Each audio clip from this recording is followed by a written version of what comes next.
then get up and take care of business. But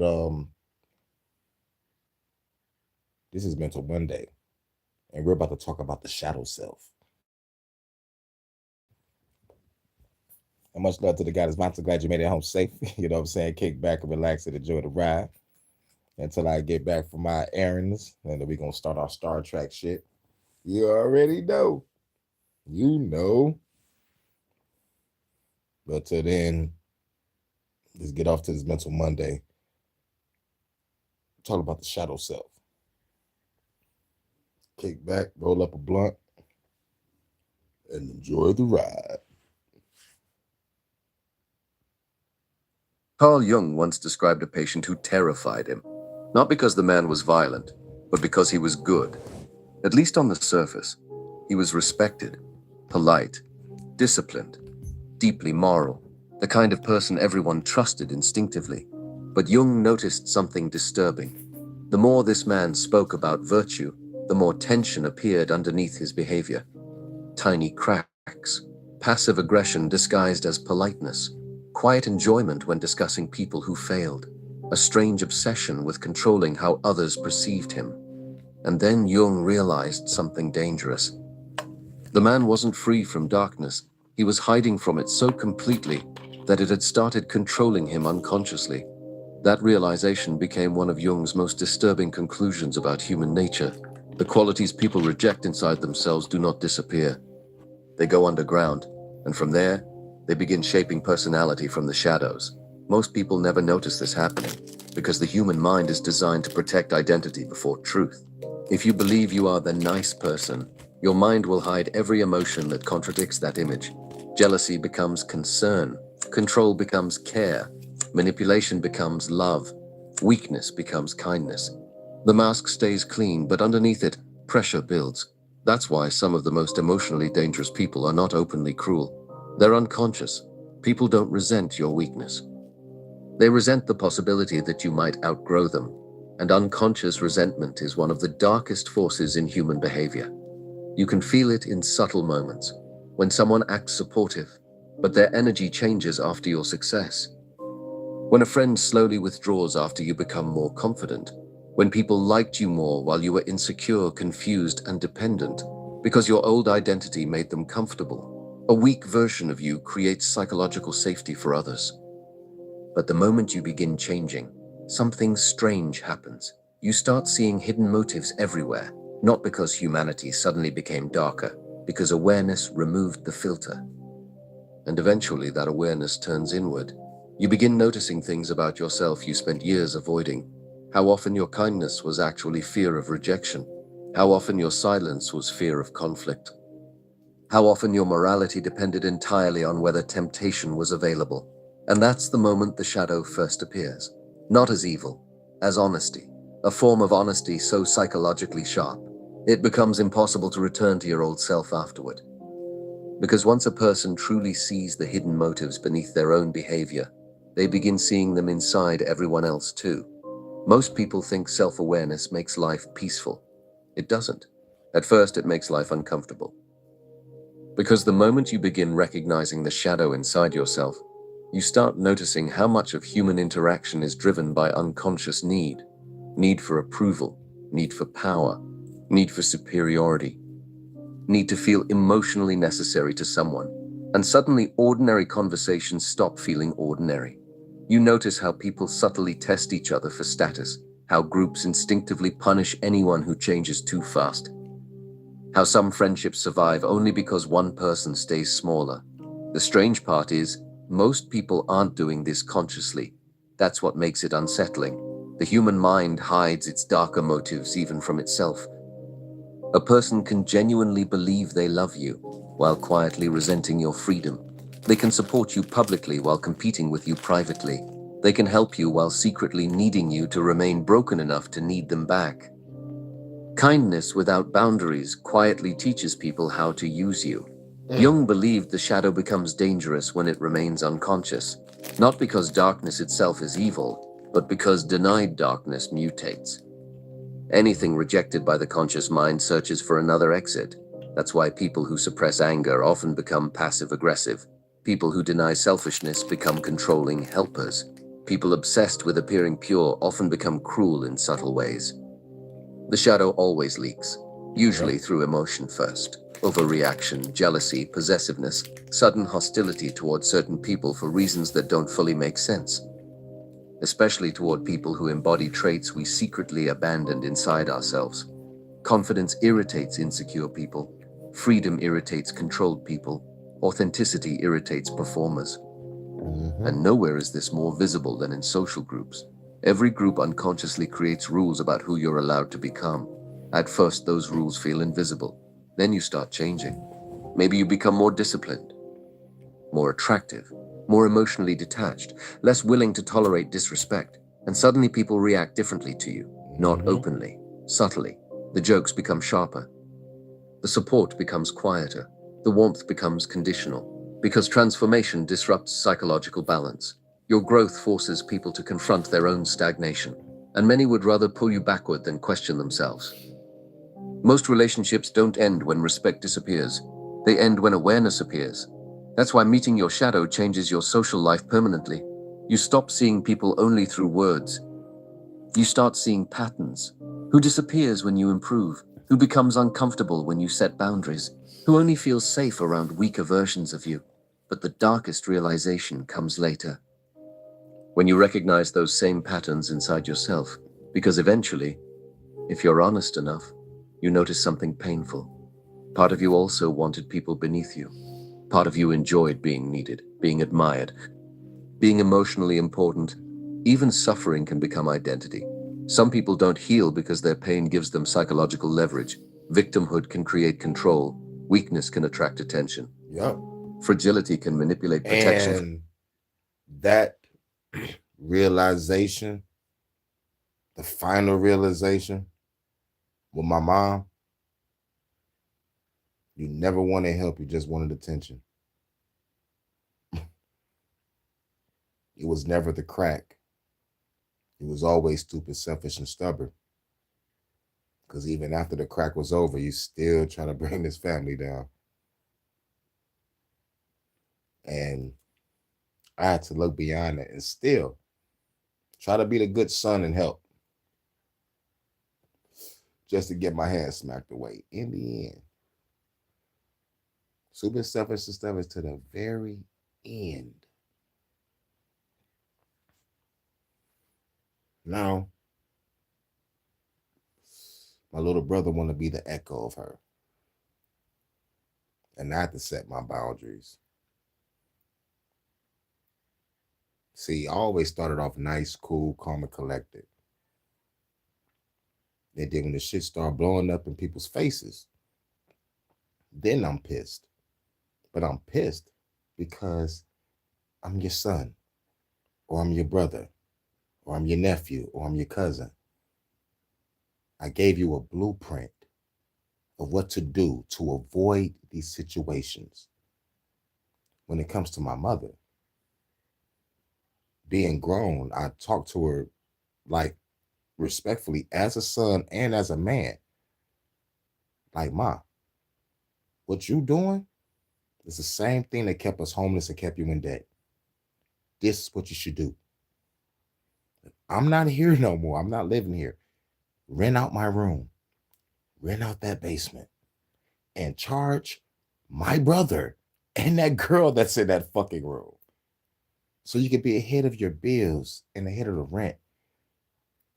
And that and I also have an older sister. She's handicapped. She get a check. Mom get a check. I'm like, nah, y'all can have y'all checks. You put up some money, get a car, and now instead of my little brother not doing shit, he can drive y'all to where y'all need to be. That's the blueprint. You know what I got? Don't tell me how to spend my money. You're not my daddy. Go home. So when the shit start blowing up in motherfuckers' faces, yes, I'm mad, I'm pissed, I'm yelling, saying I'm told you so. Like, why the fuck you don't listen? And then they point at me like, see, that's why we don't listen to you. Like, what the fuck you talking about? I was nice the first time. What y'all doing is just trying to find an excuse not to listen to reason. My mom could have been alive right now, but instead she chose death. Listen to my stupid ass little brother. And when that motherfucker was here, try to speak to him nice again. Yo, we got to take care of this house. We got to take care of Terry. Need you to get a job, and I'm gonna need money every fucking week so I can put towards this fucking house. I will be doing the same. But this is what probably ran him away. All that street shit, all that motherfucking drug shit, that shit is over. We're going to work. And we're going to take care of this house and take care of our sister. You're not about to bring no weirdos in this motherfucking house, no addicts, no fucking alcoholics, no fiends. Nobody that's on the street talking about like they need a place to crash for the night. Don't nobody got no money to give a motherfucker. No, fuck all that.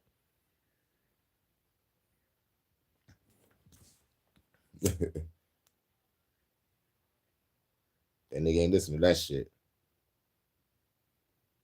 Fuck this nigga in this motherfucking house. He stole from me. And on the second night that we got here, he almost burnt this motherfucker down. And there was one night that, oh my God, when I came back from work, I can't even say it on a goddamn live.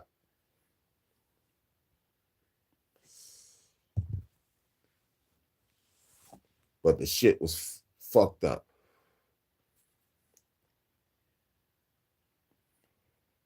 Everything was disrespect since he been here. And the only logical thing to do is to say you can't be here no more. You want to be out there in the street, you choose the street, stay out there. Good luck. I'm going through some shit right now. Getting rid of my resentment and hatred towards my little brother for what he done. See, I got over all the bullshit in the past. It's the recent shit. It's like you just not gonna change. So I have to let you go. And I have to set a fucking boundary. You're getting blasted if you come back over here. Because you fought me in this house, disrespected me in this house, disrespected the house, period, which is disrespecting our sister. Like, yo, and you damn near burned it down. Nah. Stole from me? Nah. I even got over the fact you used my name, your bitch ass OD'd. The first piece of mail I get when I come to this house is $1,000 fucking bill saying I was brought back to fucking life.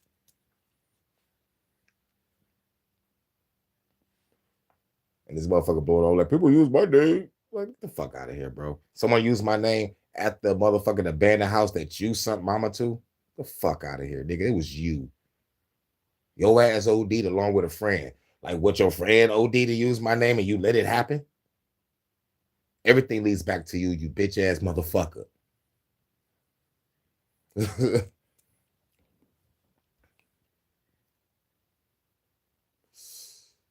Like, I even got over the past shit. I could have died because of this stupid ass little bitch ass fucking ass faggot ass fuck. But when I realized that even though I feel the way I feel, I'm still doing the right thing. Set boundaries, no contact whatsoever. No contact. I don't give a fuck if it be for years. I've been at this house for 3. That motherfucker been here, I could say probably 6, maybe 7 times out of 3 years. And those last 2 times was the worst. So yeah, stay fucking going.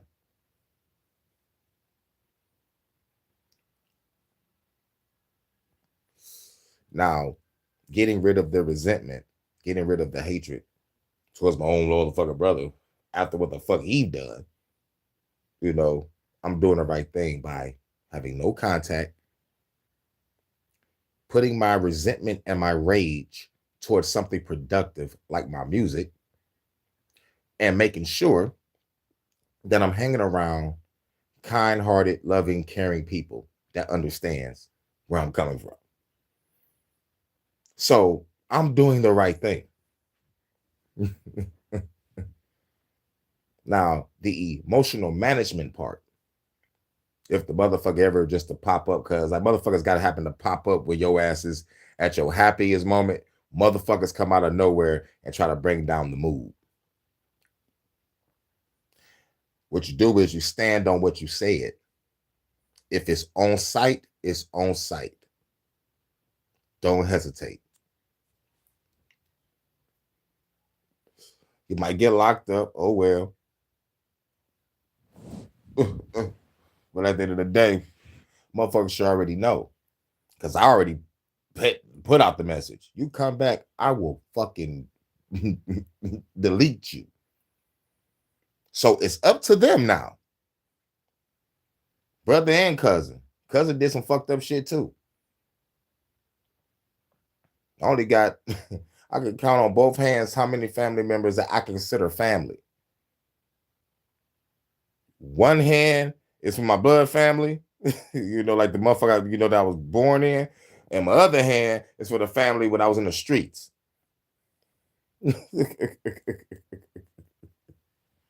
So that's it. With that shit. But yeah, we all have something that we got to deal with. But at the end of the day, I know that I have to deal with this resentment and this hatred towards my brother. Because in the end, like I said, when I leave this plane of existence, I don't want no baggage on me. I don't want no trauma on me. Like real shit. I don't want no, I should have talked to my little brother. I should do this. No. I talked to my little brother. And the fucker didn't listen. So everything is on him. And I have to accept that. Motherfuckers in his goddamn 30s. And I say to myself, if ain't nobody got it by now in their 30s, then it's a wrap for you. I know people be like, motherfuckers wake up on their own time, but fuck all that shit. If your ass ain't woke up by 30, your ass is still a fucking drug addict, alcoholic, ruining your own life, ruining other people's lives and shit, being a fucking nuisance to yourself and others. Bitch, you're done. You're done. And that's just my opinion. Some people are optimistic. Some people more optimistic than others. Some people can believe in a motherfucker can change. I don't after 30.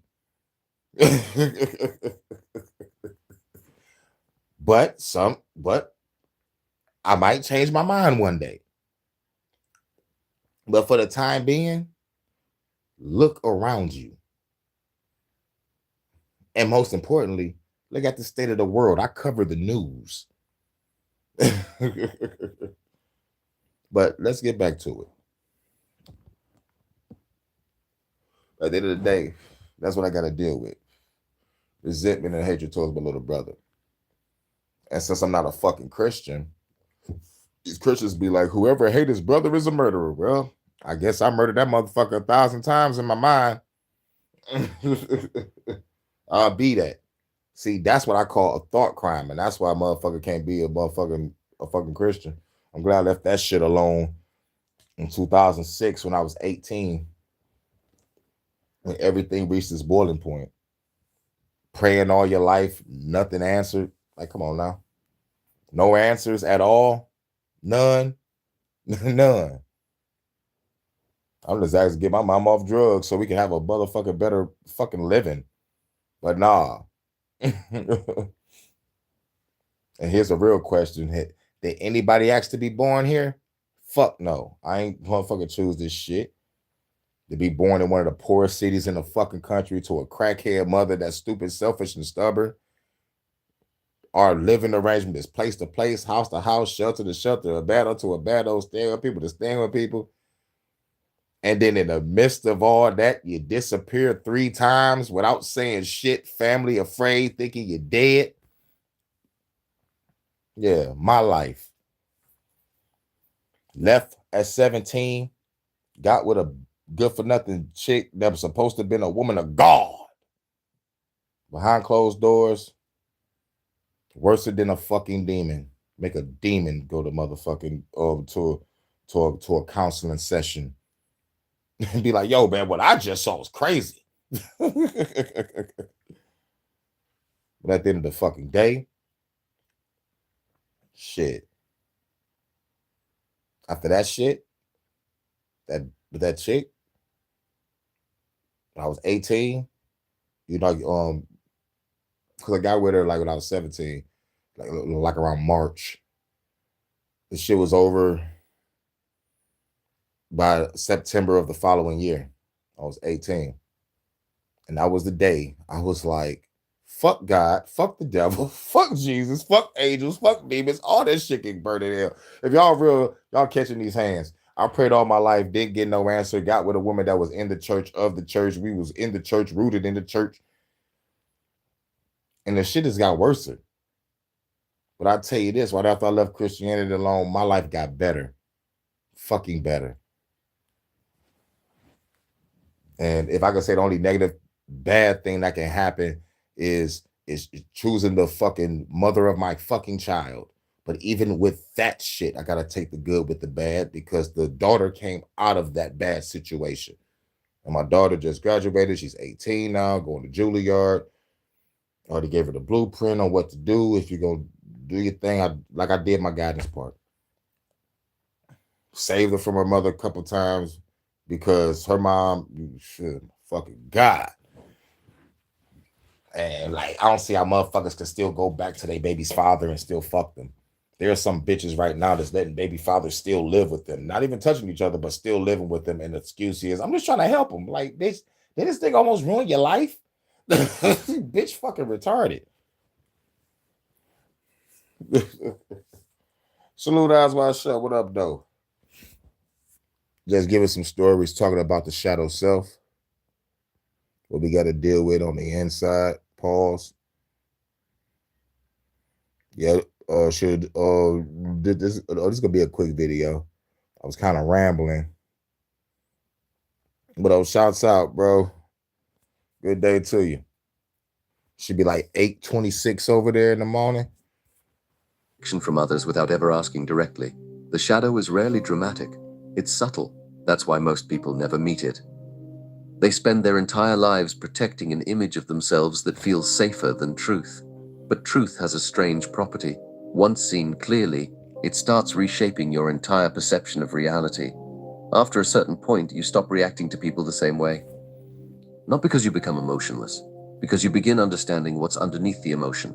A person insults you publicly.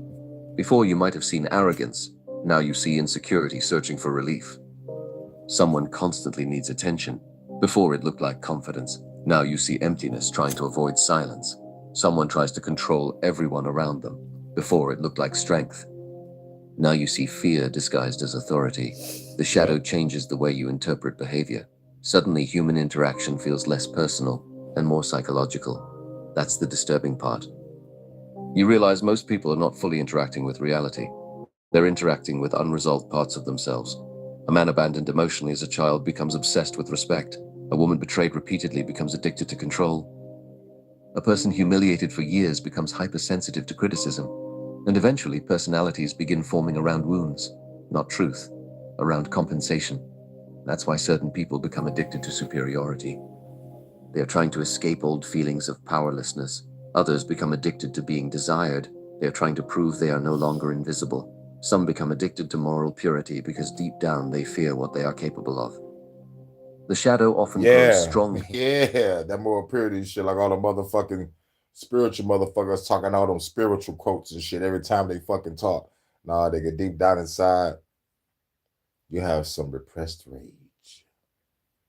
And it's fucked up to see that in some people. But what I love about us over here, at least I know we ain't putting on no fucking mask.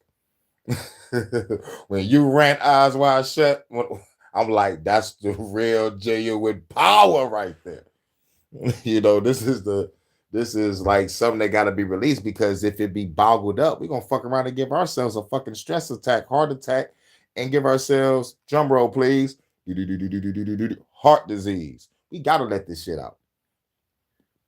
Whether it's through music, art, literature, podcasting, going for a drive, banging some rock music, going to the fucking field and just yell. You gotta let it out. And when it comes to dealing with people, especially people that fucking hurt you in the most worstest way possible, you gotta set boundaries. And if it's to a real bad point, just have no contact. But make sure it be known. Boundaries, you know. Family members will put you through that shit. Now, when it comes to relationships, depending on how severe the pain is, you could probably still be friends. But if the pain is too bad, like like infidelity or some shit, then you keep it strictly no contact. Abuse, no contact. You know, but a random argument, you can sit down and talk about that shit. You know, misunderstanding, sit down and talk about that shit. But most motherfuckers hide their feelings instead of just letting it out right then and there when you're going through it. Because it hurts. But me being a person of understanding, I give a person a chance, give a person the benefit of the doubt to speak itself. I try to apologize too. But even though I do shit fucking wrong, I have to stop doing that shit. Still kind of do it sometimes, but like I think it's conscious. But but it's been a hot minute since that's been done. I think I probably say sorry for the inconvenience when it comes to dealing with this goddamn YouTube and shit. Sorry for the shit fucking up. You know, yeah, yeah. Family are the worst. Only got like 5 people that I consider family in my real family because my other family is out here in the street. Not out here in the street, like on the street, but you know, what they call families, you know, mafia style play. But yeah, but they ask why a motherfucker join the gang anyway. Shit, because your family ain't shit. If your family was tight and they got their shit together, you wouldn't be in no fucking gang. You wouldn't be joining the triads or the yakuza. You'll be at home, eating good, living good, getting good grades, and being a good citizen. But nah, you'll be fucked up. But yeah, I guess the evil people watch our content to see where we at. So here's my message to them: you're fucked. The boots coming down on you, evil fuckers. That's what I'm talking about. A fire, the fucking fire that burns. And that's the fire that gotta be released. Cause shit, that fire gotta be released. It got to be. Got to be. People are tired. People are fucking tired. But people been tired a long time ago. But what's happening now, I see it and I feel it in the air. Something is coming. But I just don't want it to be manufactured. Because I think they staging the collapse on everything.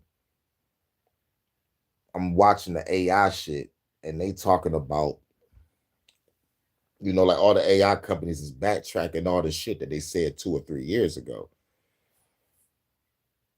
So if y'all know there was no money in this in the beginning and y'all know the AI is fucking up, why still put it out there? What was y'all looking for?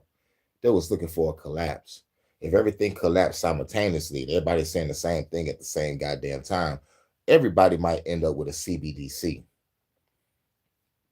This government is too corrupt. The system is too fucked up. Let's scrub everything and start from scratch.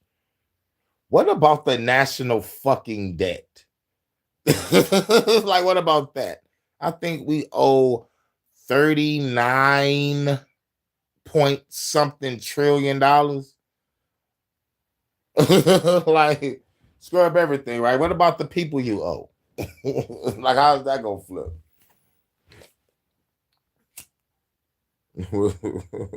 I'm talking about we owe so motherfucking much. Over there in the UK, y'all only owe, if I can remember, 2.9 trillion or 2.1 trillion. You know, it's not a lot, but man, our national debt, woo wee, quadruple the number over there in the UK. UK know how to spend their money. They still know how to fuck it up too. But they UK not fucking it up like how we fucking it up. We 39 trillion. God damn, man. Hashtag Stama is still a fucking wanker. And the one that replaced him is gonna be a wanker 2.0.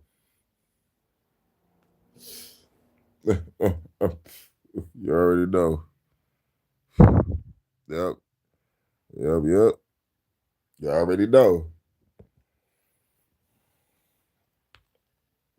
Shouts out to everybody. Let me get back to this video. Because I was supposed to be in motherfucking sleep. But like I'm not really fucking tired. So chances are I might fucking crash around in the middle of the afternoon. Because deep I down think I they took a fear nap. what they are capable of. The shadow often Here we become go. addicted to being desired. They are trying to prove they are no longer invisible. Some become addicted to moral purity because deep down they fear what they are capable of. The shadow often grows strongest in the people who claim they've transcended it. That's why Jung distrusted excessive innocence. Anyone who constantly needs to appear good is usually fighting something internally. Yeah. Real self-awareness makes people quieter, less performative, because once you truly see your own capacity for manipulation, envy, cruelty, and ego, judging others becomes more complicated, not softer, just more honest. You begin realizing morality is often circumstantial. Many people are good simply because life never gave them the right temptation. Remove consequences, remove social judgment, remove risk. Human nature changes quickly in darkness.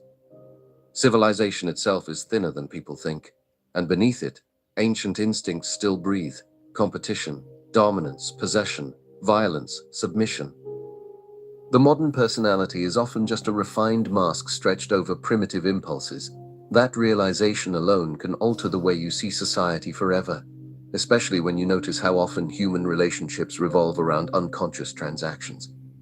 Attention traded for validation, loyalty traded for security, love traded for emotional certainty. Very little is unconditional, and the human mind hates admitting this, because people want to believe their emotions are pure. But the shadow reveals how mixed human motives truly are. Even generosity can hide ego. Even sacrifice can hide control. Even love can hide fear. Sometimes That's why when you are in your state of emotion, stop, breathe, and ask yourself, is this my emotion? Or is this my raw, genuine self? It's the moment where you feel bad about being who you are. If there is a time that motherfucking, if there, I'm talking about like a moment that triggers you and motherfucker upsets you, feel that emotion. You know, I know they say sometimes don't act on it, but there may be a certain actions we might have to act on. Like for example, seeing an old lady get mugged or some shit. You know, your action be like, man, I'm about to fuck this mugger up. You know, and at the end of the day, you're a hero. You know, you know. They say violence ain't the answer, but you have to be violent with the motherfucking nigga that took the fucking purse from the old lady. So this is why I say, don't be afraid to be yourselves. Simple, you know. But know the situation that you're in. Know your awareness. where we do have to act on our emotions in certain situations. But no resentment, no shame, no guilt, no regret at the end of the action. It got to be righteous. It's like if you know you're about to go to jail, when you take the mug shot, make sure you have a smile on your face. you know, you know. So it's like, like just going back to like when I'm on my deathbed. It's like I don't want to have no shame, no guilt, no regret, no trauma, no baggage on me. And when it comes to doing what I do, I want to have done everything I wanted and needed to do. Not trying to do everything, you know, and not trying to motherfucking kill myself trying to do everything. Just doing what I love to do. You know, this revolution is needed. The revolution is needed, and the revolution will start. And if it don't, I'll start it. But at the end of the day, I need some rest. I need some rest, some good travel, you know, and just finally do me. You know, I know I've been doing me since 18, but I'm talking about like it's time to it's time to travel, and it's time to really truly fucking rest. And when I wake up from the rest, the revolution will begin. People don't miss you. They miss access to the version of themselves they felt around you. That's why losing certain relationships changes people so violently. It forces them to confront emotional dependencies they mistook for connection. And once you begin seeing these dynamics clearly, loneliness changes too. You stop feeling isolated because people misunderstand you. You start realizing most people misunderstand themselves. That creates a strange emotional distance from society. Not superiority, distance, because you begin noticing how many conversations are performances, how many identities are constructed for survival, how many smiles are negotiations. The shadow strips away illusion slowly, not all at once, which is why the process feels psychologically exhausting. You are grieving versions of reality that once comforted you. At some point, the process becomes impossible to reverse. You can no longer fully participate in illusions you once depended on. Compliments begin sounding strategic. Certain friendships begin feeling transactional.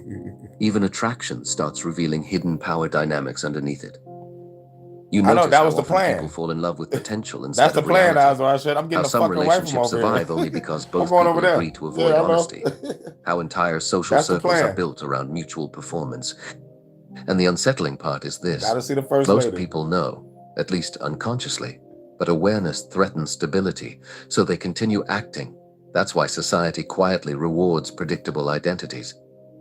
The reliable friend, the peaceful one, the successful one, the broken one, the caretaker, the rebel.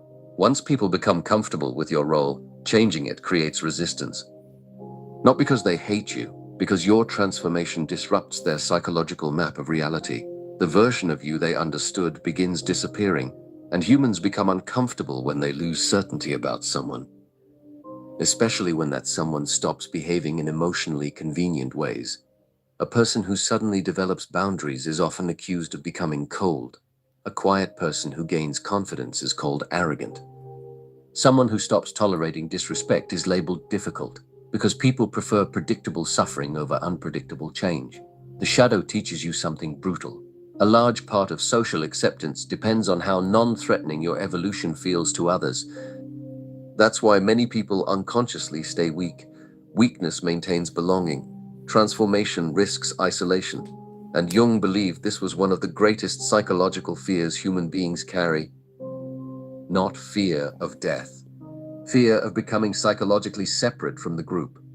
For thousands of years, exclusion meant survival risk. That instinct still exists inside modern people, which explains why so many betray themselves to maintain approval. They suppress opinions, suppress ambition, suppress anger, suppress individuality, not consciously, automatically. The personality adapts for survival long before awareness arrives.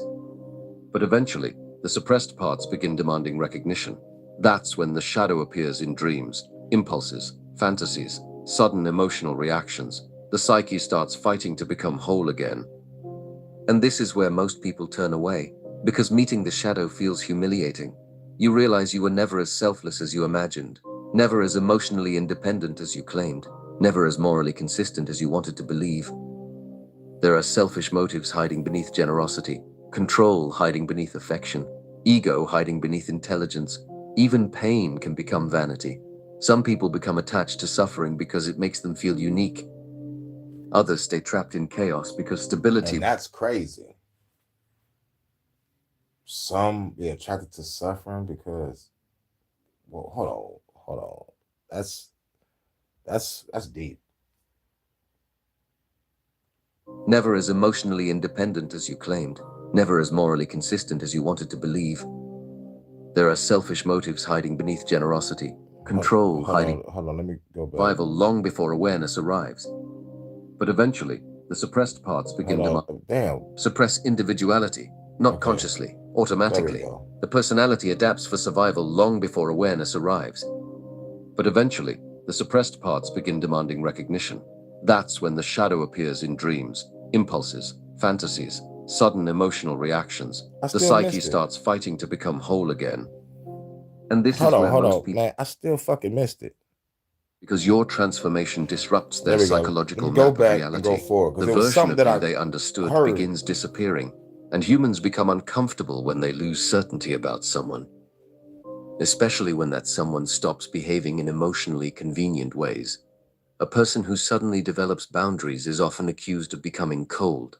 A quiet person who gains confidence is called arrogant.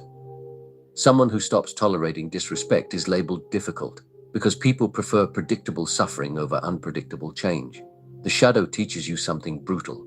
A large part of social acceptance depends on how non-threatening your evolution feels to others. Heavy shit. That's why many people Yeah, wanting unconsciously stay pain. weak. Weakness maintains belonging. Transformation risks isolation. And Jung believed this was one of the greatest psychological fears human beings carry. Not fear of death. Fear of becoming psychologically separate from the group. For thousands of years, exclusion meant survival risk. That instinct still exists inside modern people, which explains why so many betray themselves to maintain approval. They suppress opinions, suppress ambition, suppress anger, suppress individuality, not consciously, automatically. The personality adapts for survival long before awareness arrives. But eventually, the suppressed parts begin demanding recognition. That's when the shadow appears in dreams, impulses, fantasies, sudden emotional reactions. The psyche starts fighting to become whole again. And this is where most people turn away, because meeting the shadow feels humiliating. You realize you were never as selfless as you imagined, never as emotionally independent as you claimed, never as morally consistent as you wanted to believe. There are selfish motives hiding beneath generosity, control hiding beneath affection, ego hiding beneath intelligence.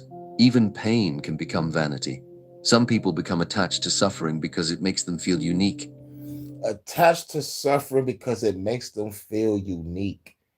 That shit right there disturbs me. That right there disturbs me. Attached to suffering because it makes you feel unique. And everything still made me think about how fucked up my mom was, and you know, like what she put us through. Like choosing to suffer. And I had a place for her with lights and water and gas. 250. All I asked for. My sister could have gave me the 250. And it would have been like, okay, if I want to stay in this bando, she can, but you will have a place, you know. And that's a whole nother fucking story. My sister is handicapped, and I'm taking care of her. She's my older sister too, so take care of her too. But but the mind frame been so psychologically conditioned to follow my mom, even when she's fucking wrong and stupid. You could have gave me the 250. I would have got this place. It would have been straight. And then she would be sitting there at a bando for a minute, realizing, you know what? Let me go to some lights and gas and water. But no. And and I'm cool because in the end, like at least I try to help. So I can't have no shame, guilt, and regret. But my little brother, on the other hand, the one that got her the fucking abando, claiming that he owned it. No telling how he feeling, but real shit, he probably not feeling anything. He probably don't even give a fuck. Just like my mama never gave a fuck. You know? So why should I give a fuck? But at the same time, I still got to get rid of this resentment and this hatred towards him. The boundaries already set. If you come back, I'm blowing this motherfucking head off. you know, and it's out of sheer fucking clarity. Because at the end of the day, what the fuck you want? They already put the message out there. You know, if you coming back and your ass got a job and you're not in the streets no more and you clean from drugs, yeah, let's talk.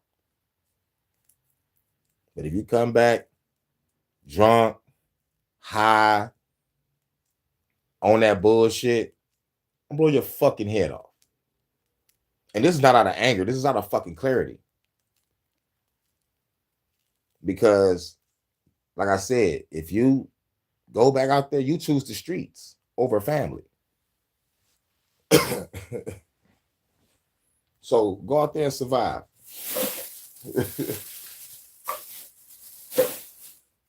Go out there and survive.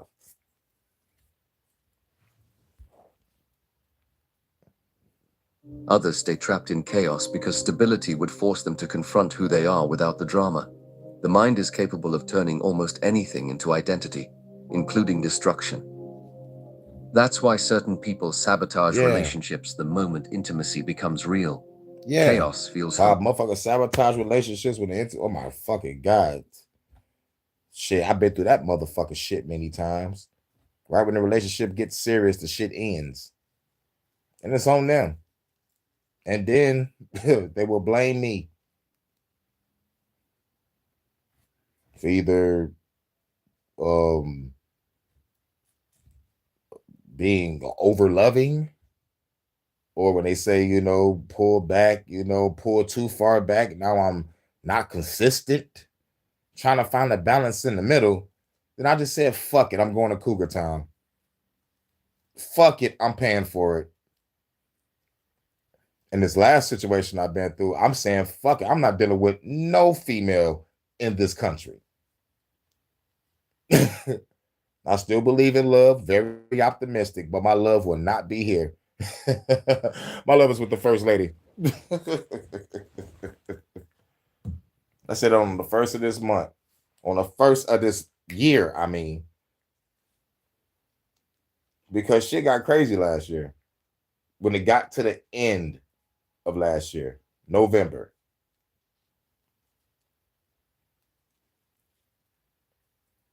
in November, I lost 4 things in a row. 4 things in a row. And it was back to back. But the first one was already lost. Didn't even know until I called and said what the fuck was up. And then everything was flipped against me like I did something wrong. But it is what it is. Lost my uncle. Then I lost a fellow rap partner.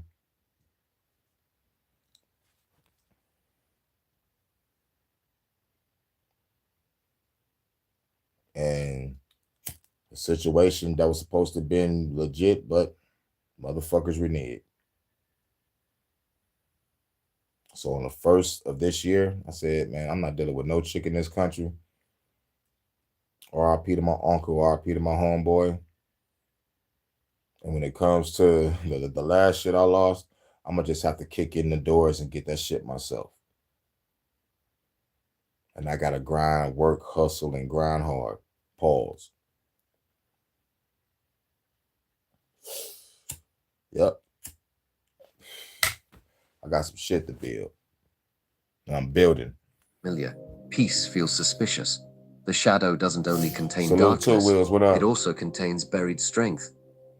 Aggression, confidence, creativity, sexual energy, ambition, traits many people were taught to suppress in order to remain acceptable. Some people are not weak by nature.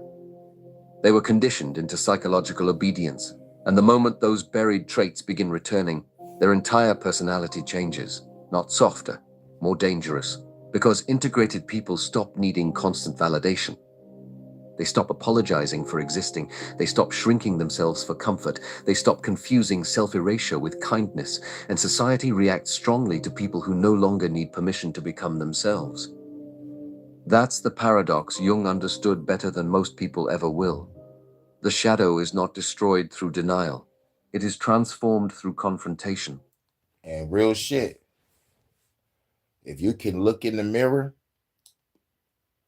or lay down that night without talking to yourself about what I should have said or what I should have did, what I could have did, then you had a good fucking day. And you didn't die. So you had a good fucking day. Because this is the problem. This is how you know that you got to deal with your inner self. When you lay down in that bed and you have those thoughts like, damn, I should have said this, I should have did that, and you are fucking mentally disturbed for like 2 or 3 days. No, say what's on your heart and be yourself. If a motherfucker don't like it, so fucking be it. At least a motherfucker could say, at least that motherfucker was honest. Because most of us hide those emotions. At least that motherfucker was honest. And that motherfucker kept it real. And you're going to earn your respect. Rather, if you are the aggressor or, you know,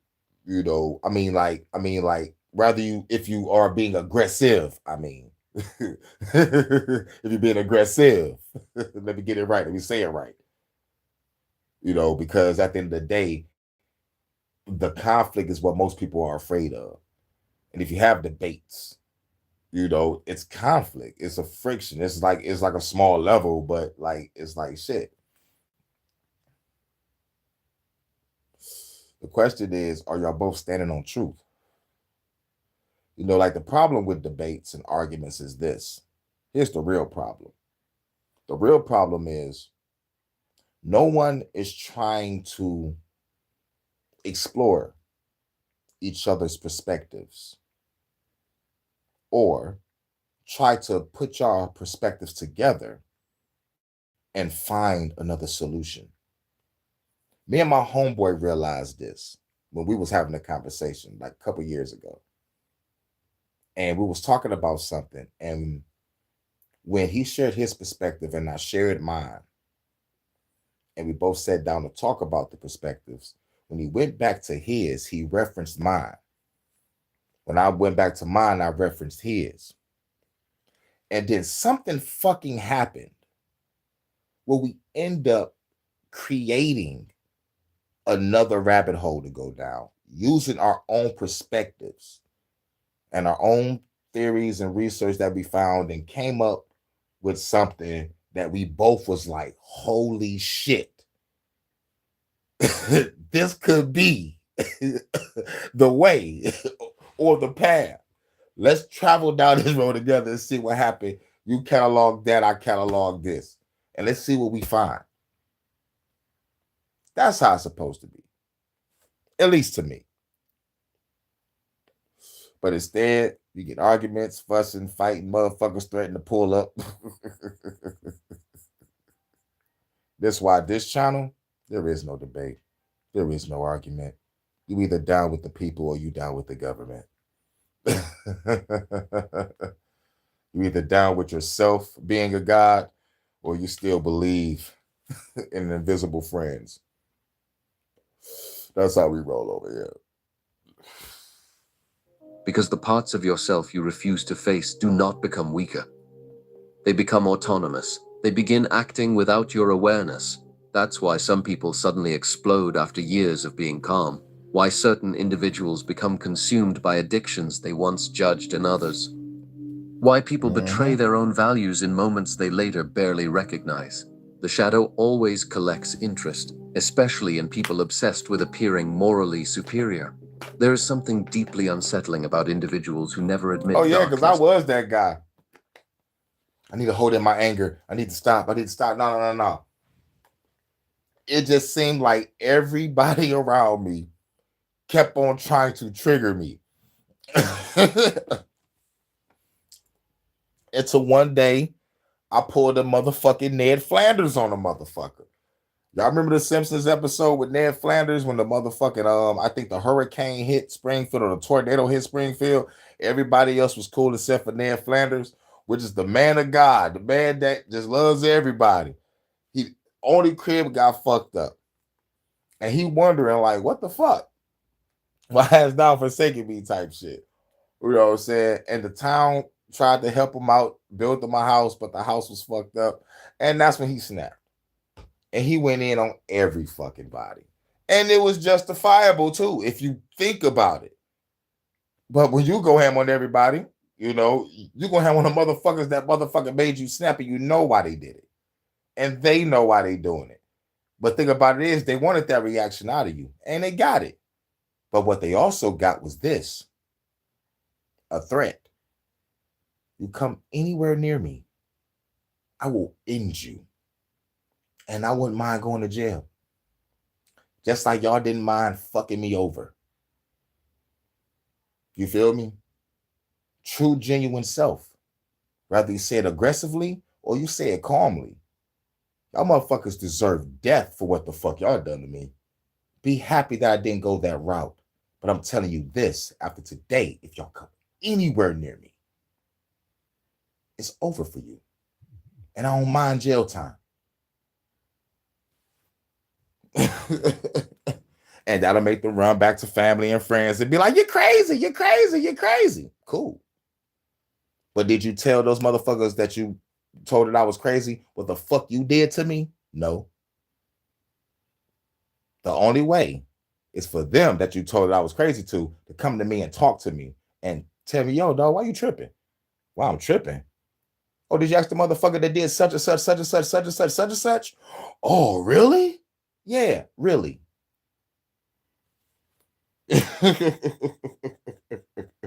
Motherfuckers tripping on me now. They like, damn, Hurricane never acted like that. No, fuck it, I'm gonna say my real name. Jesse never acted like that.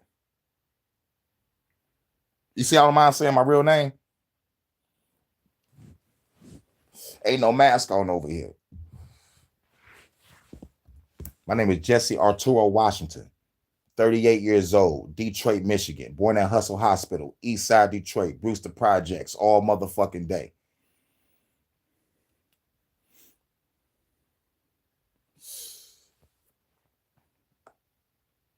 Inside themselves. Not because they are pure, because repression creates pressure, and pressure eventually seeks release. History is full of people who committed horrifying acts while believing they were righteous. That is the danger of unconsciousness. The human mind can justify almost anything if identity depends on it. Cruelty becomes justice. Control becomes protection. Possession becomes love. Obsession becomes loyalty. The ego is an extraordinary storyteller. Hold It on. rewrites motives. I just looked down at the comment. Let me throw my glasses on. I thought I saw something.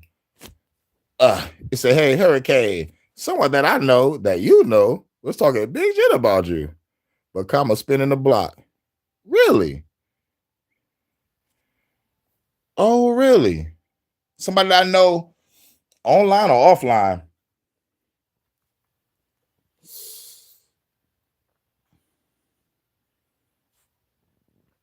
Is it somebody online? Because probably somebody online. Because I've been on YouTube for 6 years. Is it somebody that I'm subscribed to? As a matter of fact, who are you? Have I seen you before? Okay, cool. Online. Okay. I don't go to too many platforms. The panels that I have been on was Smoke Signal, Truth Zone, Bearded Conversations, mm, a couple music channels, and that's it. So if anybody talking shit, either somebody from Truth Zone channel, Smoke Signal, or Big Dog Philly OG. I was over there on Big Dog Philly OG channel too.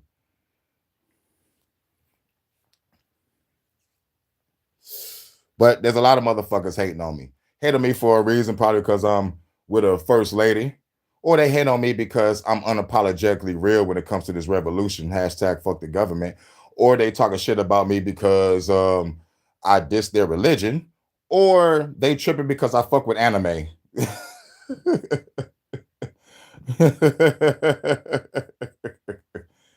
Because what else? I'm either dissing your God, dissing your government, or you're tripping because I'm with the first lady.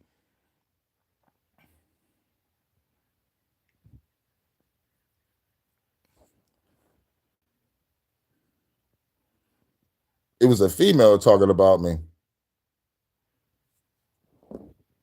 All right. So, all right, you said, damn. Now my YouTube want to fuck up. Okay, all right. So where? And if a female talking shit about me, I wonder who. Because I got Detroit After Dark for the ladies. I did a ladies' night for the ladies. Um, I don't. I never got into it with a female on this platform. Real shit. I've been on here for 6 years. Never got into it with a female. Not, like not violently. Not, you know, not. I mean, like not verbally. I mean, like can't be violently because I ain't meet up with the person. You know,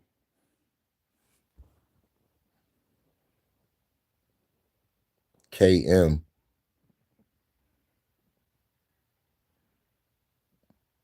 I don't know who KM is.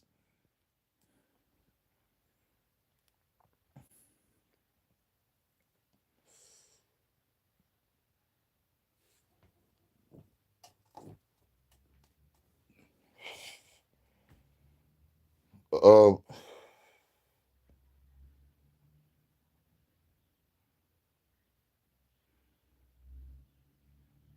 Nav. Is Nav short for November?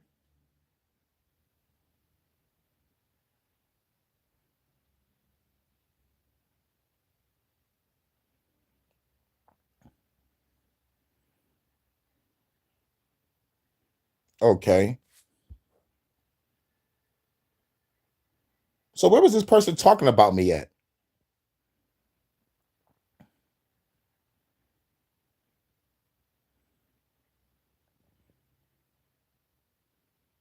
Where?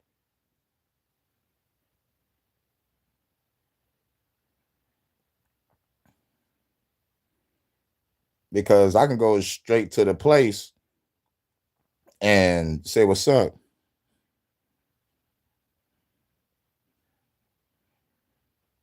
Well, I don't got no audio. Hold on, what's going on? Can y'all hear me?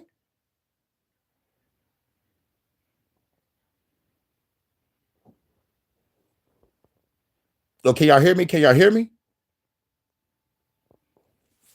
Where did you hear this at?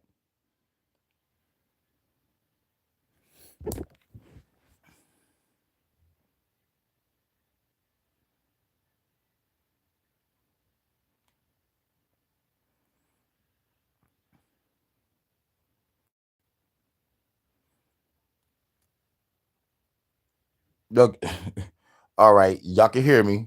All right, you said yeah, we back. But where did you hear this at? What channel?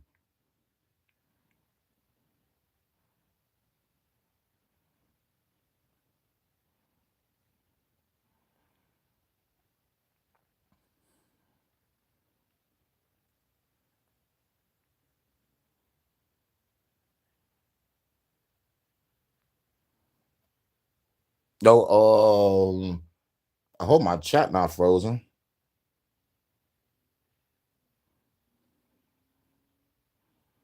It was not on the channel. So somebody was talking behind the scenes.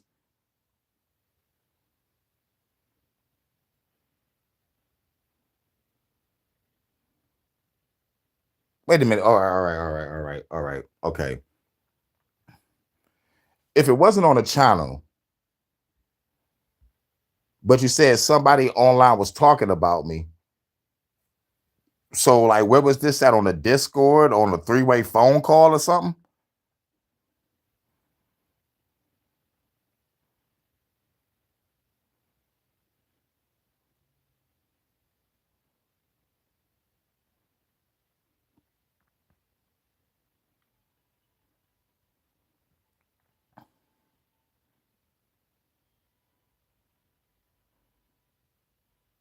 Behind the scenes to someone you know. I wish I knew you. Oh, it's. I mean, like not in that way, but I mean, like I wish I knew like where I know you from, because I think you like you new here.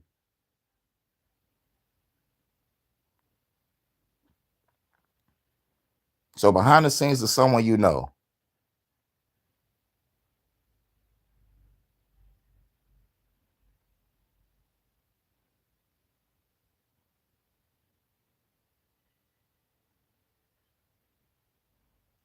Wow. Whoever talk about me behind the scenes, I would never do that. To I would never do that. It's like Jesus fucking Christ. I thought like shit should be fucking personal.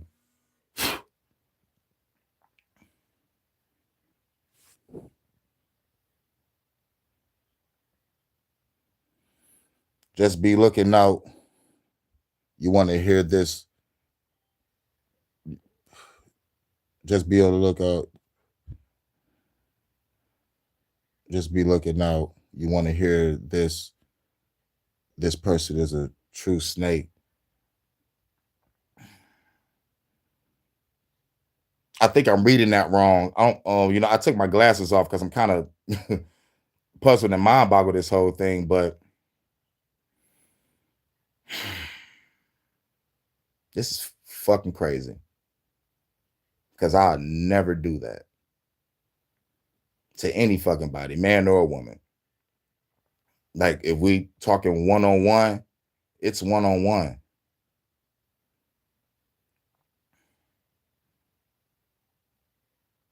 And oh, this is fucking crazy.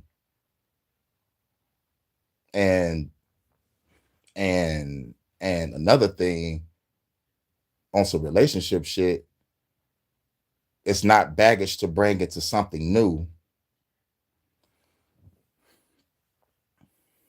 Should be over. Like, what the fuck going on?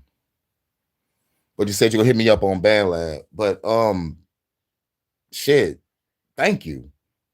That's all I can really say is, thank you. I don't know who you are. I don't know, where I seen you from, but thank you for letting me know because, you know, like it confirms what my oracles have been saying, that there's motherfuckers talking major shit about me, plotting against me, and planning to sabotage me. But as long as I'm honest with myself and honest with the people that I'm around, like everything should be all right. Nothing gonna blow up in my face because I'm too fucking honest. But goddamn,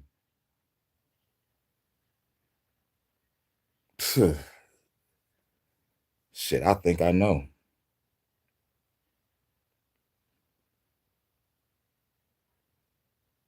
But even then, why, why, why? Because and that's the crazy thing. It's like if anybody got something on me, it's like what y'all trying to do? Because everything I said was said with the trust. Whether I'm talking to a man or a woman, it's like, like nothing should be said behind the scenes.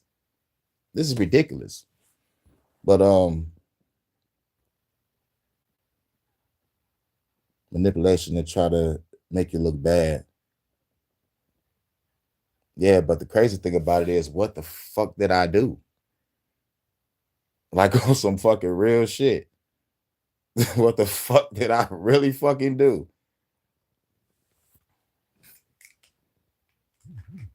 Because if it's the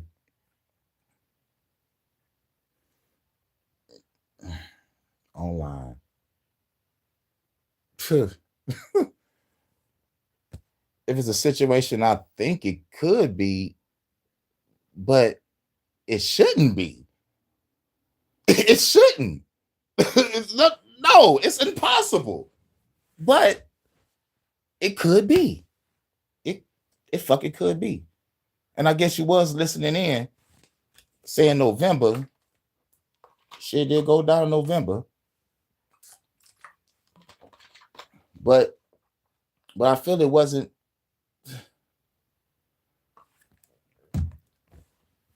Nah, man. Nah, that shit should never result to that. That's crazy.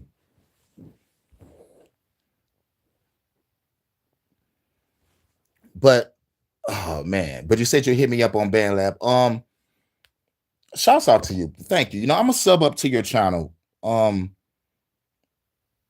Shouts out. And sorry everybody else is gonna watch this on the playback, but this is a serious situation that need to be addressed.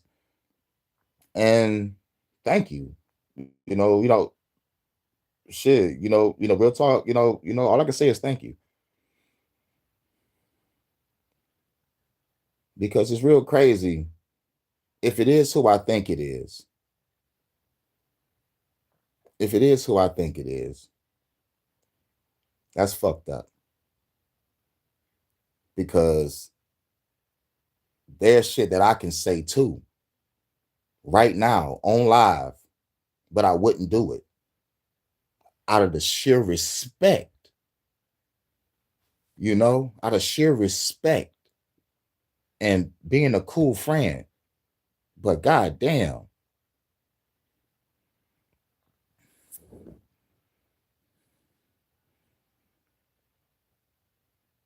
So wow.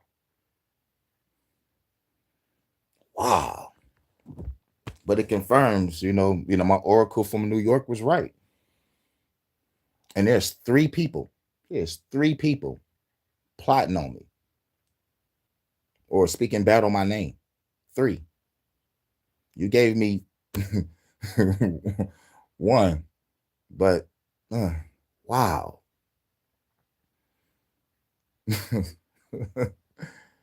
But damn, I need to get back to this live. Oh, because I'm using my second phone, and even after what I just heard from you, and I know you didn't go into full detail, you talked to me on BandLab. So what you sing or rap, you know, um, we could probably collab on some stuff. I do music too. Uh, I'm tripping.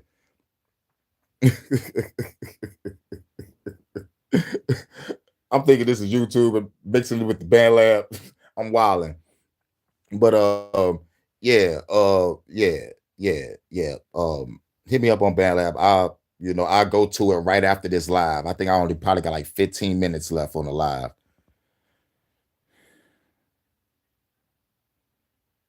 Yeah, we'll talk. Keep running it up.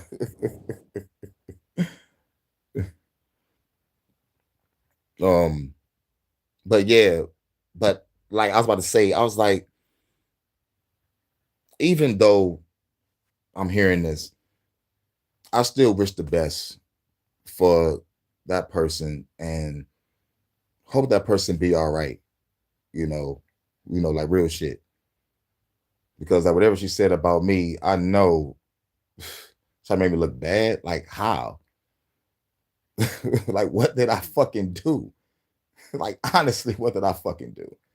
But yeah, just hit me up on the band lab and let me know what's popping. And another thing is I gotta shit thank the ancestors too. I gotta pay homage to the ancestors. You popped up out of nowhere. And I'm trying to do a mental Monday to try to clear my head from a whole bunch of shit that I'm trying to get over. When it comes to like dealing with my little brother and shit. Like doing the shadow work, doing the inner work, doing the shadow work, trying to just try to clear my like body from all these toxic emotions and shit. Because I don't want to going through some shit with my little brother right now. So just trying to get right mentally. But but yeah, thank you so much. Thank you. And I'm gonna check out your channel. Like I think I seen you somewhere. I don't know if I saw you on Philly OG. I don't know if I seen you in the comments somewhere, like probably on Relentless channel or something. Cause like he dropped music. I don't know where I seen you from. You ain't do nothing but keep it real. Thank you. Thanks, Monica, man. Woo, I'm about to roll up a fucking blunt. How many blunts I got left? I got 2 left. Yes. Let's get back to this. Because if it is who I think it is, man, that's fucked up. But also, I got all the screenshots too. Well, right, when she got screenshots, I got screenshots, he got screenshots, they got screenshots, whoever, you know, because people that I talk to, that I feel is important, like I keep everything, you know, not to archive it, but it's just like, it's just like it's still there on my phone. You know what I'm saying? I did get a chance to delete everything because, it's 1,000 things to delete. I'm not about to fucking do that. No. I already got to delete videos to make lives and shit. But but but thank you. Thank you. And what's crazy is this. Earlier today, some shit just got confirmed to me about some other shit. Like, from a friend. I'm like, God damn. But I wish him the best because that was the last shit. It was like the fucking last conversation. Congratulations. Wish you the best. Like even in the end. So it's crazy. It's crazy. Oh yes, because I know when I go to that band lab and read what you send me, I know I'm gonna flip. No, I'm not. I ain't gonna flip. It's just I'm kind of like already over it. It's like it was. I said it in January 1st. I'm like, you know what? I'm going to the UK. I'm done. I'm done.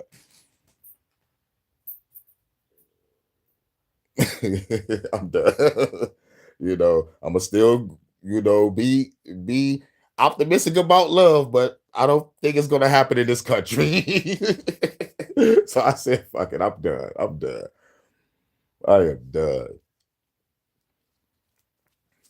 I don't know how many times I'm keep on saying thank you, but I'm really saying mostly thank you because shit has been confirmed. Like my oracle was right. I knew it.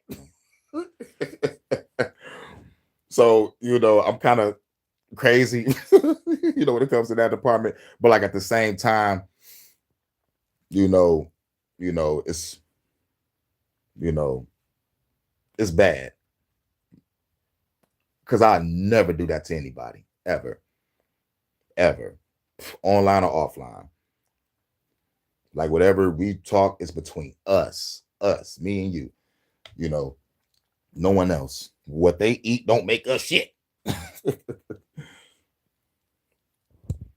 and and that's what and like that's the shit that make me not want to fuck with love. Like, like it's the shit, you know, like the fucking aftermath.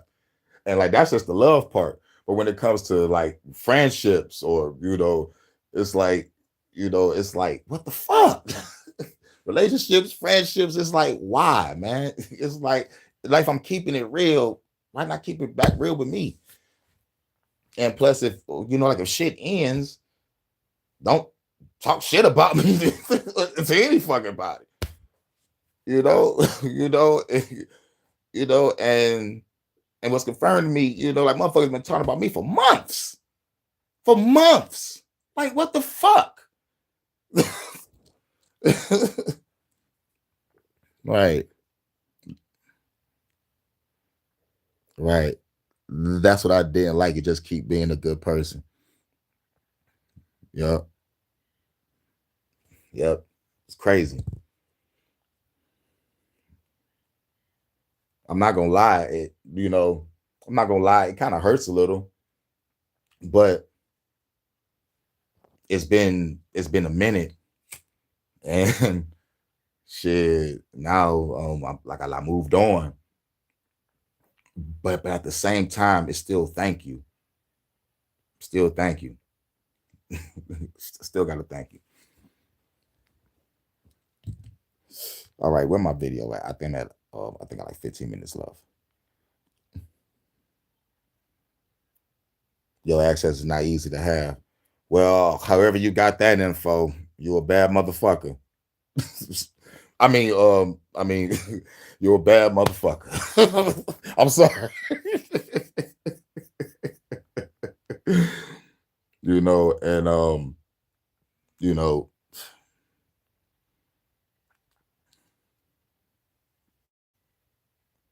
here we go. Where we at? Gotta get past this ad real quick. It's okay, I get it. But yeah, I think I know who it is. Comes loyalty. The ego is an extraordinary storyteller. It rewrites motives to protect self-image. That's why genuine self-awareness is rare. Most people don't want truth. They want emotional comfort disguised as truth. Real awareness destabilizes identity, and identity is one of the strongest addictions humans possess. People cling to their self-concept even when it destroys them. The victim, the savior, the intellectual, the misunderstood one, the good person. These identities become psychological shelters. Without them, many people no longer know who they are, so they defend the role at all costs, even unconsciously creating situations that reinforce it. A person addicted to victimhood will repeatedly choose environments where they feel mistreated. A person addicted to superiority will constantly search for weaker people. A person addicted to chaos will sabotage peace the moment it appears. The shadow shapes destiny more than most people realize, not through fate, through repetition. Unconscious people repeat the same emotional patterns until awareness interrupts them. Different faces, different environments, same psychological script. And eventually you begin seeing this everywhere. Families passing trauma through behavior instead of words. Children inheriting emotional wounds their parents never confronted. Entire relationships functioning as exchanges of unresolved pain. People often marry their unconscious patterns before they ever understand themselves. That's why attraction can feel irrational. Sometimes you are not attracted to someone because they are healthy for you. You are attracted to them because they match a wound your nervous system already recognizes. Familiar pain feels safer than unfamiliar peace. And once you understand this, the And entire that's and that was something to get over in my like late 20s is I'm trying to cover up a wound, you know, have to make sure of that, you know, being hyper aware of self is a motherfucker. It's like just managing like a whole fucking body, like Osmosis Jones and shit, like that old cartoon where your whole body is like an ecosystem and shit. You know, with the white blood cells, the red blood cells, all this shit. It's like a whole. It's like, but like on a spiritual level, just trying to manage everything and make sure everything is proper. Make sure I make a conscious decision on what I make when I make my decision. And if everything go with the flow properly, it goes with the flow. Keep being honest, keep being true, keep being loyal, keep being reliable. Just try to be better every day. That's all I'm trying to do. Like every second of every day becomes something new. I don't have the same mind that I have when I was 25. But like even when I was 25, I was still building to this point. But even now, I'm still becoming better. Still, working hard to become a better person. You know, but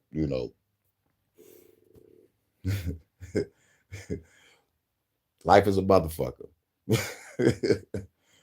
and and being true, being nice, being genuine in this motherfucking country, I gotta get the fuck out. I gotta get the fuck out. But I'm not leaving without setting a good foundation first, But definitely gotta travel. I'm out this bit. I'm going to the UK. I'm going to the Philippines. I'm going to Cambodia. I'm going to Albania. I'm getting the fuck out of here. Get some rest and come back and start the revolution. You feel me? I've been through too much. I need some rest. you know, but yeah. But it was what happened in November that triggered everything. And I had a whole month to think about everything. Taking all them losses. I'm like, God damn, is this the dark night of the soul or is this just everyday life? And it was like, nope, this ain't the dark night of the soul. You're going through it right now, but this ain't the dark night of the soul. This is life. So separating the dark night from the soul, from life, and just go through the emotion and experience another heartbreak or just like more loss of family members and friends, all within like a week time span. So it's like, okay, I'm gonna isolate myself and I'm gonna meditate and I'm gonna put all my anger, all my sadness, all my shit. I'm gonna just work on my music, work on my art, work on my literature, and talk to people, you know, with heads on their shoulders, as my comfort crew, you know, and put out a whole bunch of spiritual shit. More like a therapy session for myself than motherfucking making the video for others. Because I stopped the video for this exact moment. I don't give a fuck who listening. But I'm glad we speak code enough for us to understand what's going on. But yeah, you know, I'll stop the presence for a lot of shit. Especially when it comes to some real shit. But yeah. Man, let me quit. Let me get through this video. Higher idea of love begins changing. You stop asking, who makes me feel intense emotions, and start asking, what part of me is reacting? That question alone can dismantle years of illusion. Because intense chemistry is not always connection. Sometimes it is recognition between two unresolved shadows, two people unconsciously trying to complete unfinished psychological stories through each other. And the tragic part is, most never realize it. They call it fate, soulmates, passion, while unconsciously repeating cycles they secretly hoped would save them. The shadow changes how you see romance, friendship, ambition, morality, even yourself. But eventually the deepest realization arrives. Not all darkness is destructive. Some darkness is necessary. Without aggression, you cannot protect yourself. Without ego, you cannot That's maintain. right. Without aggression, you cannot protect yourself or your lover. Or your household if it's getting robbed. Like, come on now. We need that aggression. In identity. Without anger, boundaries collapse. Oh, Without yeah. ambition, Yeah, thanks, potential Monica. dies quietly inside comfort. The goal was never purity. Purity is psychologically dangerous. The goal is integration. Because a conscious shadow is far less dangerous than an unconscious mask pretending to be light. After that realization, something inside you becomes quieter. I got to give not you a happier, wrench. Quieter. You stop obsessing over appearing good all the time. Stop needing constant reassurance that you're different from You everyone just hooked else. me up. Stop I gotta dividing give you a humanity wrench. into heroes and monsters, because the line between them is thinner than most people can emotionally tolerate. Under the right conditions, almost anyone is capable of cruelty. Under the right conditions, almost anyone is capable of betrayal. Under the right conditions, almost anyone can become someone they once judged. That understanding changes the way you move through the world. You become slower to idolize people, slower to trust appearances, slower to mistake confidence for character, because you now understand something most people avoid seeing. Human beings are masters of presentation. A smile can hide resentment, charm can hide manipulation, intelligence can hide emptiness, empathy can hide control. The shadow taught you this, not through theory, through observation, through noticing how often people say one thing while emotionally communicating another. Someone claims they support you, but subtly compete with you. Someone claims they love you, but slowly diminish your individuality. Someone claims they want honesty until honesty threatens their self-image, and eventually you realize most people do not fear darkness. They fear exposure. Exposure destroys psychological certainty. It forces confrontation with contradictions the ego spent years burying. That's why people become defensive when accurately understood. Being seen deeply is psychologically invasive, especially for those who spent their lives constructing identities designed to avoid themselves. But once you meet your own shadow, you lose the desire to completely condemn others for theirs. Not because accountability disappears, because arrogance disappears. You recognize the same machinery inside yourself, the same ego, the same hunger, the same insecurity, the same primitive impulses hiding beneath sophistication. Civilized behavior is often negotiated instinct. That realization humbles you in a strange way, not morally, existentially. You stop seeing yourself as separate from human nature. You realize you are human nature, capable of generosity and destruction, love and possession, wisdom and self-deception at the same time. And maybe that is the real reason most people avoid shadow work, not because it reveals darkness, because it dissolves certainty. Certainty about who you are, certainty about others, certainty about morality itself. The shadow dismantles simplistic thinking. Good people can become dangerous. Broken people can become wise. Kindness can conceal manipulation. Anger can conceal truth. Nothing remains psychologically clean anymore, and that ambiguity exhausts people. Most would rather live inside comforting illusions than carry the weight of complexity. Woo! But once awareness begins, the process rarely stops. You begin noticing how much society itself runs on suppression. Suppressed aggression turned into online hatred. Suppressed loneliness turned into addiction. Suppressed insecurity turned into obsession with status. Suppressed meaning turned into endless distraction. Modern life gives people infinite ways to avoid themselves. Noise, entertainment, validation, consumption, anything to prevent silence. Because silence eventually forces confrontation. And deep down, many people are terrified of what they might discover if they ever stop distracting themselves long enough to look inward. That fear shapes entire lives. Some people stay constantly busy because stillness reveals emptiness. Some stay in toxic relationships because loneliness reveals dependency.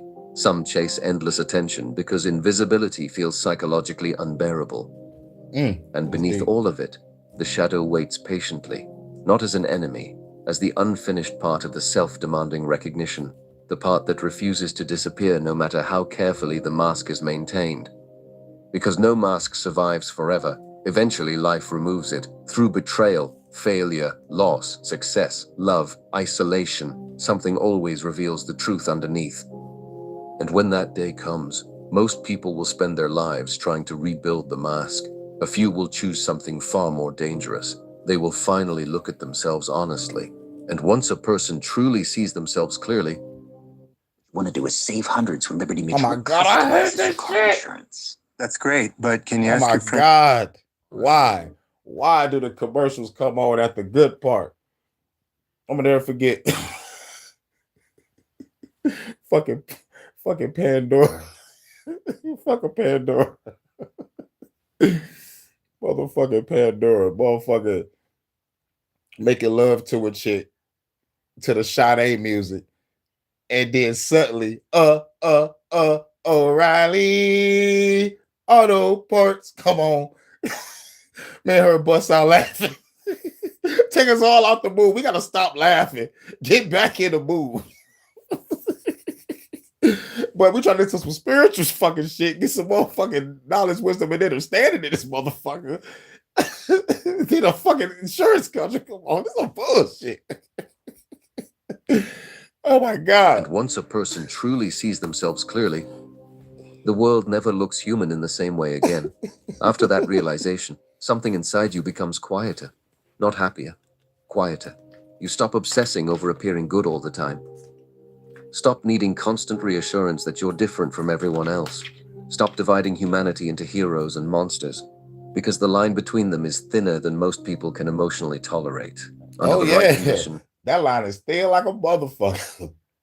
I think it was, I don't know who it was. It was some lady. I think it was Mother Teresa. Somebody said something. I think it was a lady, but she was like, the only reason why I went down this peaceful path because I saw myself being Hitler. So I chose the path of light. So it's like basically seeing the capability of what you can do. If you can commit great good, you can commit great evil. You know, so like it was that understanding. I was like, that's astounding. You know, I was like, that was deep shit. almost anyone is capable of cruelty. Under the right conditions, almost anyone is capable of betrayal. Under the right conditions, oh my God, almost didn't I anyone just say can that? become Didn't someone they once judged. I just think there was, oh my God. This is my first time watching this. I saw the title and I was like, you know what? I'm going to roll with it on my second phone because I usually pre-record. But hold on, let me, Jesus freaking fuck. I'm not hitting that. I'm hitting this. There we go. Let me go back. You stop obsessing over appearing good all the time. Let me go back. Stop needing constant reassurance that you're different from everyone else. Stop dividing humanity into heroes and monsters, because the line between them is thinner than most people can emotionally tolerate. Under the right conditions, almost anyone is capable of cruelty. Under the right conditions, almost anyone is capable of betrayal. Under the right conditions, almost anyone can become someone they once judged. That understanding changes the way you move through the world. You become slower to idolize people, slower to trust appearances, slower to mistake confidence for character, because you now understand something most people avoid seeing. Human beings are masters of presentation. A smile can hide resentment. Yep. Charm can hide manipulation. Intelligence can hide emptiness. Empathy can hide control. The shadow taught you this, not through theory, through observation. Through noticing how often people say one thing while emotionally communicating another. Someone claims they support you, but subtly compete with you. Someone claims they love you, but slowly diminish your individuality. Someone claims they want honesty, until honesty threatens their self-image. And eventually you realize most people do not fear darkness. They fear exposure. Exposure destroys psychological certainty. It forces confrontation with contradictions the ego spent years burying. That's why people become defensive when accurately understood. Being seen deeply is psychologically invasive, especially for those who spent their lives constructing identities designed to avoid themselves. But once you meet your own shadow, you lose the desire to completely condemn others for theirs, not because accountability disappears, because arrogance disappears. You recognize the same machinery inside yourself, the same ego, the same hunger, the same insecurity. The same primitive impulses hiding beneath sophistication. Civilized behavior is often negotiated instinct. That realization humbles you in a strange way. Not morally, existentially. You stop seeing yourself as separate from human nature. You realize you are human nature, capable of generosity and destruction, love and possession, wisdom and self-deception at the same time. And maybe that is the real reason most people avoid shadow work. Not because it reveals darkness, because it dissolves certainty. Yeah. Certainty about who you are. Yeah, Michael Jackson said it. If you want to make the world a better place, take a look at yourself and make the change. Ow! Na na na na na na. That's right. Certainty about others, certainty about morality itself. The shadow dismantles simplistic thinking.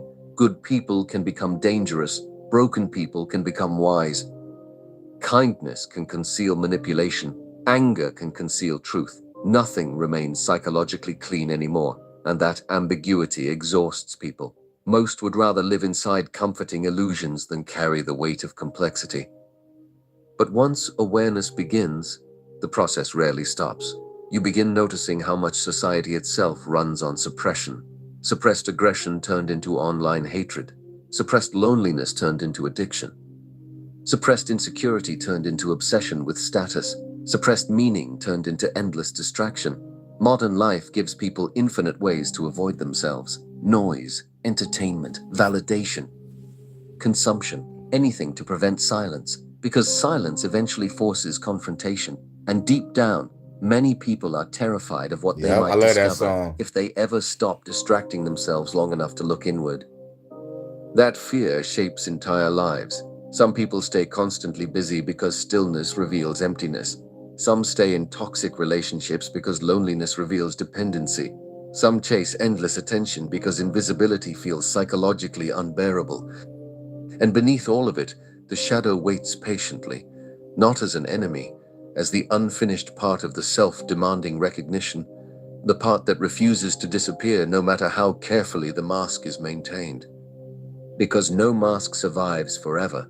Eventually, life removes it through betrayal, failure, loss, success, love, isolation. Something always reveals the truth underneath.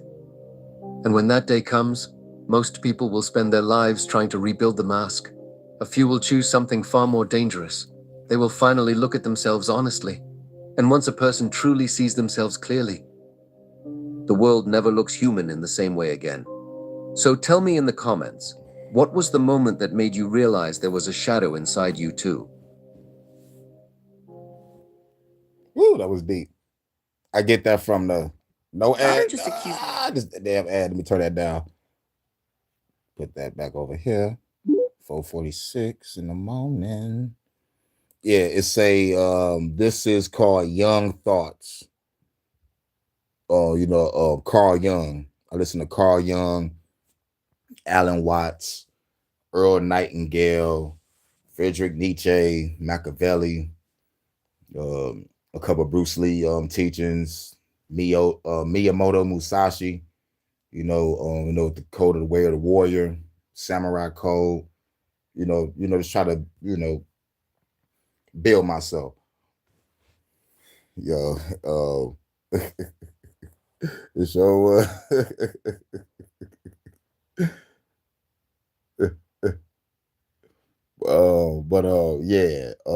the channel's called Young Thoughts. Jung, like Carl Jung. Jung Thoughts, Thoughts. But thanks again, Monica, for sure. I just subbed up to you, and I'll be checking my band lab. So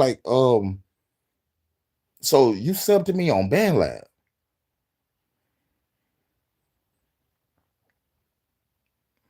That's holy shit.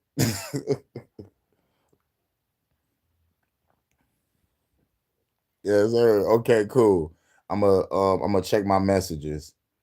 I think it told me to update my band lab. I should update it because it be tripping on my messages and invites. you know, or like maybe my phone is on some bullshit, to take a long time to load up. I'm not really sure. But yes, I'm gonna definitely check. And thanks again for the info. I send you messages, but you've been busy. Word? I don't see no messages. I need to because I was just on Band Lab. I just got done dropping a parody track. Unless I need to update my goddamn phone. But yep, I'm gonna definitely check. And if I don't see him, I might have to, probably update my phone, go back in the fucking shit and check. But if I don't see, I'll let you know. But damn.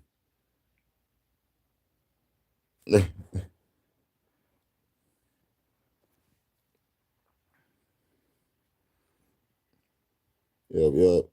Um, well, this was Carl Young, and I'm not gonna lie, I'm a little I'm a little flustered, but I'm also high. So I'm more cool than anything. And like most importantly, it's like thank you. Thank you for the confirmation. But like I would have never thought it would have been the person that I'm thinking it is, you know, because I'd never do that. I'd never do that to that person. I would never talk about no one to anybody, you know. But okay. It'd be fucked up if I make a phone call and be like, I never do that to you, what you did to me. I would never talk to someone about you. It'll blow her fucking mind. Be like, how did you know? Nah, sorry about that. That was a Joker laugh. But it's crazy with the live that I reach out during this live.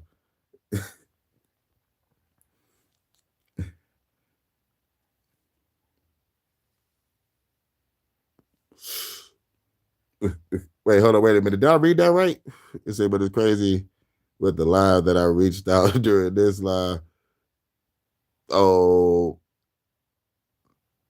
all right. I think you probably said, I think it's crazy that I reached out this live or something.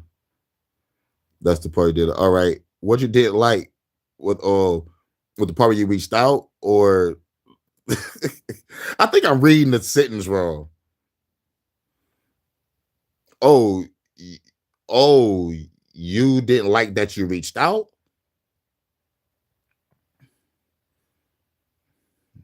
but you did.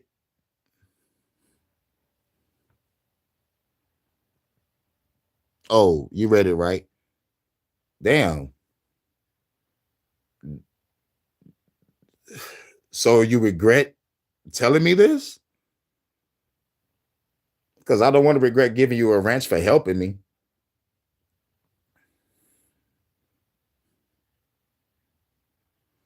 Oh, it's crazy. The topic of the live.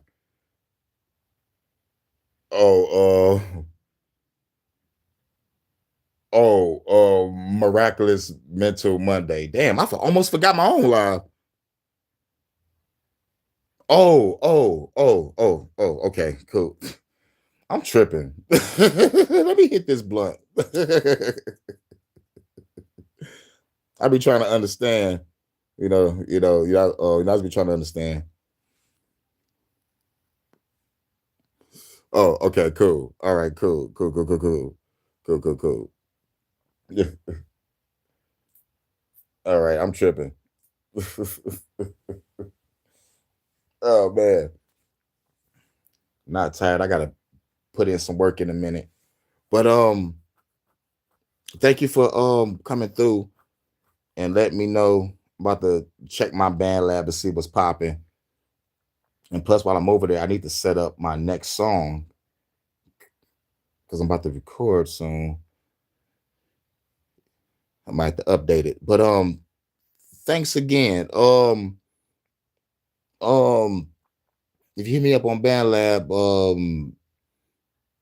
Um, uh, shit. It's fine about saying, yeah, I'm gonna check out your music. Did I follow you back? If you follow me, did I follow you back? Because I think like the last time I checked my messages, I think it was like a month ago. I mean, it wasn't messages. I think it said it was like some notifications, and it showed the people that followed me, and you can click on like a little check button to go to follow back. I think that's the only thing I went to. I think so. Okay, cool. Like, what's your name over there? So I could probably you. Wait a minute. Wait a minute. If you say you follow me, all I gotta do is just go check. I'm tripping. All right, man. Let me get up out of here. It's like I want to smoke, but I'm already high. I think I'm just smoking just to be smoking now. That's what I think. I think I'm just smoking just to be fucking smoking now. I think I just came to a realization. I think I'm smoking just to be fucking smoking. Like, what the fuck I'm smoking for? At the age of 38, I got to timestamp this. At the age of 38, I just questioned why the fuck is I'm smoking? Oh man, I'm gonna remember this day. Smoking that good, no worries. No worries, me too. That's what's up. That's what's up. You stay up. Thanks again. I'm about to check this bad lab, but I'll be probably going live later. Probably gotta do an HHN, do a Star Trek live, and shit. I think that's it. I gotta hit up my homeboys. Gotta grab some more green. Allegedly, allegedly, allegedly. But thanks again. You are modded up. You got you a wrench for sure, for sure. Um, well, like what I do over here, I do like a HHN special report, HHN special stories. I cover current events around the world. Sometimes just here in the UK. Shouts out to Vanta. And I'll